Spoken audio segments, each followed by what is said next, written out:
के देख के कलाकार के मजबूरी ना बल्कि जरूरी बा।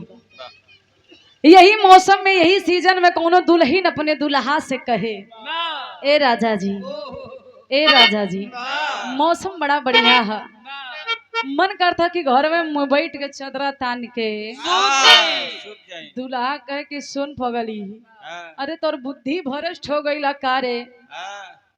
मौसम इतना बढ़िया बनल बा, भगवान के आशीर्वाद बा कि तनी मनी बारिश हो जाता। आज के समय में ई मौसम में कोनो दुल्हन अपने घरे अथे घरे में बैठवे मेरे रुआ कहे तब का करी। तो मर्द बतावा था कि सीजन में करे के चाहिए का, बताउलस कैसे।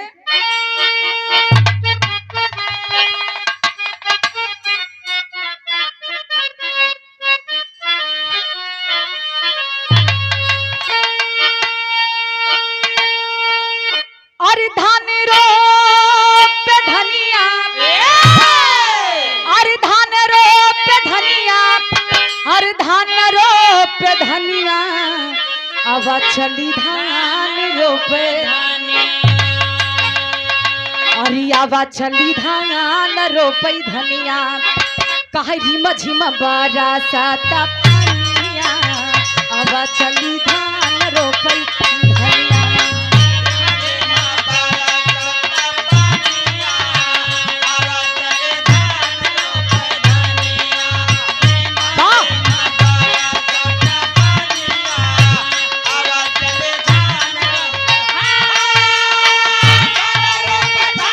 जियो जियो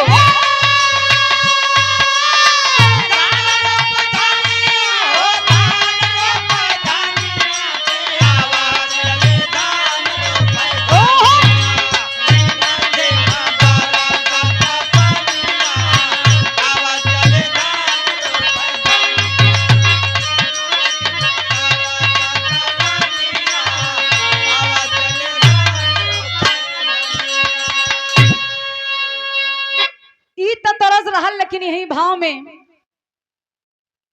बिटिया माई से निवेदन करत है कि ए मतारी, ना हम गावे जानी ला, नहीं लोग बजावे जाने लन।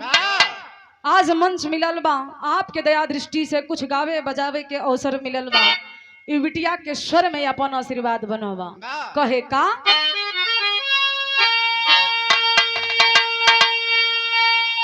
अरे बीड़वा बजादा,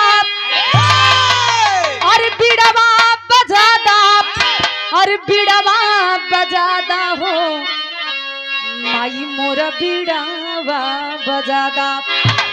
अरे आवा कई के हंसा की सवारिया, बीड़वा बजादा मोरी मैया।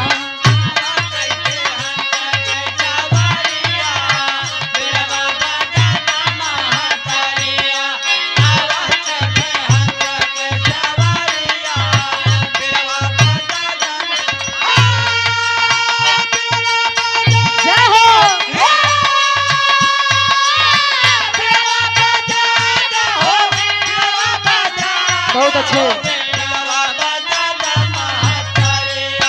आवा करके हंस की सवारिया,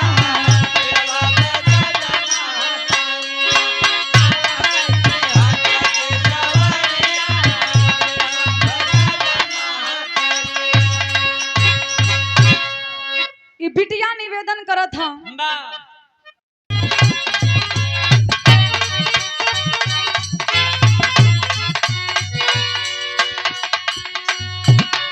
देवता और इस भाव को समझते हुए हमारे गार्जियन परम आदरणीय परम सम्मानी श्री माता प्रसाद जायसवाल छाना पार की ऐतिहासिक पावन धरती से शानदार 101 रुपया के आशीर्वाद, बहुत बहुत धन्यवाद है।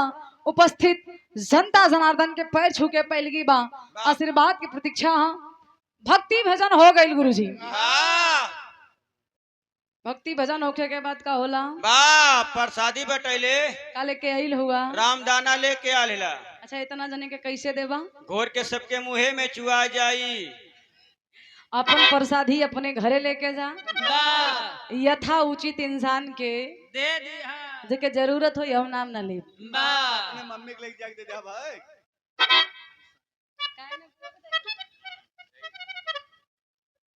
आई गुरुजी ऐसा कोनो गीत बजा दा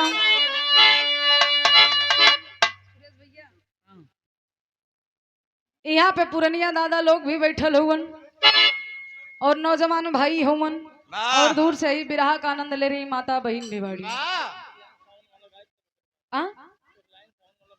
आवा कोनो गीत बजा दे।